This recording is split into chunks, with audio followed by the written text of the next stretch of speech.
Inna lillahi wa inna ilaihi raji'un. Ya Allah, itu ngebut ya, udah kelindes masih aja dia jalan, bukan mundur tapi tetap jalan dia. Ya Allah, apa sih yang ada di dalamnya itu? Kok tega banget? Allahu Akbar.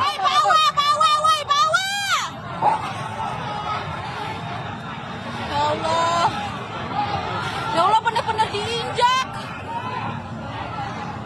Abangnya ke bawah dari situ, Ya guys. Allah. Ya Allah.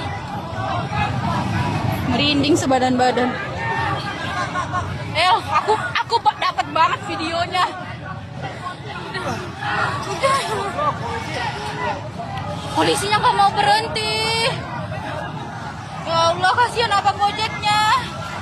Kelindes kan? Astagfirullah. Bener kelindes tuh lah dari situ tuh, dari situ. Dari situ, El. Aku ngeliat banget. Ini kayaknya keseret ya? Iya, itu keseret abangnya tuh dari sini. Saya punya videonya. Ya Allah. Ya Allah. Langsung, mana abangnya? Abangnya udah dibawa. Semoga abangnya baik-baik aja. Itulah ojek online yang sedang antar makanan sebenarnya, antar pesanan atau orderan dari ini ya. Dan dia langsung ditabrak, setelah ditabrak jatuh, dilindes. Setelah dilindes tahu udah ngelindes masih aja maju ya. Jadi sangat apa ya, tidak tega sebenarnya melihatnya, karena memang seandainya mungkin mobil Brimob itu berhenti saat ngelindes, ban depannya itu berhenti, dia nggak lanjut, mungkin bisa selamat itu si Kang Ojol itu. Namun seperti kita lihat, seperti kita saksikan bersama bahwa mobil Brimob itu sudah ngelindes ban depannya, masih aja dia berhenti sejenak, mungkin ngeganjel ya, tapi dia lanjut, kabur dia. Sehingga mobil ban depan dan ban belakang itu ngelindes bergantian seperti itu. Jadi yang awalnya mungkin masih ada harapan untuk hidup, seandainya dia mundur habis ngelindes ban depan, mundur lagi, mungkin insya Allah mungkin dia selamat ya. Ya karena mungkin tidak tahu apa yang ada dalam pikiran Pak supirnya atau orang yang di dalamnya, itu saya kurang paham juga. Kenapa tega banget, bagaimana seandainya hal tersebut menimpa keluarga orang-orang yang ngelindes itu ya. Apakah mereka itu akan merasakan atau malah sebaliknya, seperti apa tanggapannya kalau misalkan itu menimpa mereka? Berdemo itu sebenarnya sangat dilindungi oleh undang-undang. Jadi demonstrasi itu atau unjuk rasa merupakan salah satu bentuk hak yang dijamin oleh undang-undang. Jadi sebenarnya tidak ada larangan untuk berdemo. Jadi Pak Polisi harusnya cara membubarkan atau tidak usah dibubarin, karena memang berdemo itu dilindungi oleh undang-undang. Jadi salah satu bentuk hak yang dijamin oleh undang-undang di Indonesia.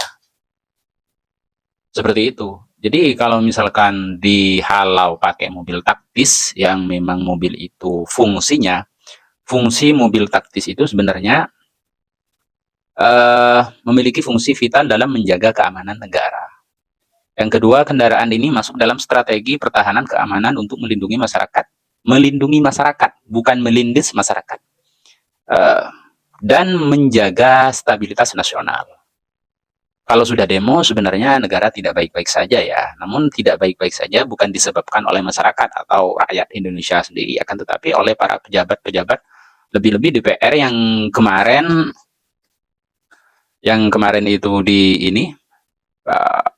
dijogetin. Ada salah satu pelawak yang masuk parlemen, dikritik oleh masyarakat karena setelah dapat tunjangan 3 juta per hari, dan itu diklarifikasi oleh wakil DPR-nya, memang mengiyakan dapat tunjangan rumah 50 juta, terus apalagi ya, beras sekitar 12 juta, apa 15 juta gitu.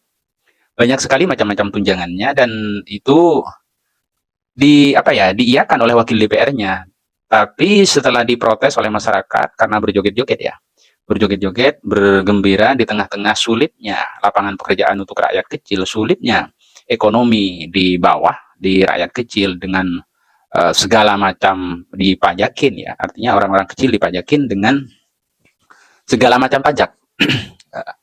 Malah ditanggapi dengan joget-joget, ketika dikritik malah ditambah dengan sound horeg oleh itu pelawak itu.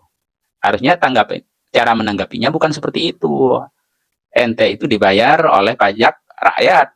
Jadi wajar kalau misalkan masyarakat Indonesia itu mengkritik atau menegur ente agar tidak seenaknya untuk bergembira, berjoget ria di masa-masa sulit atau di masa-masa lapangan pekerjaan yang dijanjikan Pak Wapres itu 19 juta lapangan pekerjaan, ternyata malah PHK besar-besaran di mana-mana.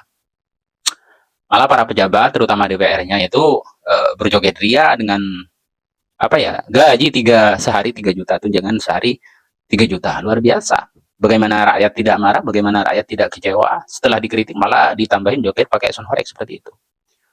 Ini sangat tidak etis sekali. Sekali lagi kembali pada yang tadi, turut berduka cita atas wafatnya Afan itu ya, Bang Ojol yang meninggal kelindes mobil taktis Brimob ya, dan ternyata sudah ada 7 orang yang diperiksa oleh Propam.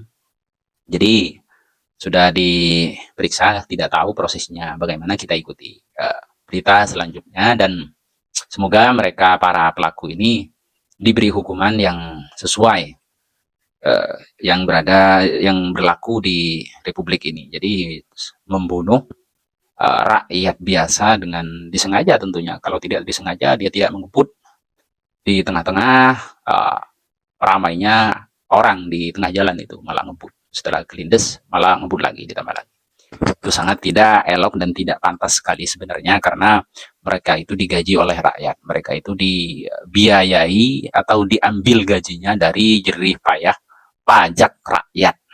Jadi wajar kalau rakyat marah, rakyat Indonesia kecewa atas semua kebijakan-kebijakan terutama yang diambil oleh Sri Mulyani ya. Ini harus dipajakin, ini harus dipajakin, ini itu harus dipajakin. Serba pajak, serba pajak. Di tengah-tengah ramainya pajak PBB, pajak bumi dan bangunan dinaikkan. Sangat menyedihkan, sangat ironi negara kita ini. Kita harus sama-sama menyuarakan agar Republik ini segera pulih dan para pejabatnya segera sadar bahwa tingkah laku yang atau kebijakan yang diambil itu sangat merugikan rakyat Indonesia, dan sudah ada korban, bukan mungkin yang masuk berita yang viral yaitu yang dikelindes, tapi sebenarnya banyak dari orang-orang yang demo itu yang ditangkap-tangkapin oleh Pak Polisi ya. Banyak videonya bisa dilihat di berbagai media. Cukup sekian, assalamualaikum warahmatullahi wabarakatuh.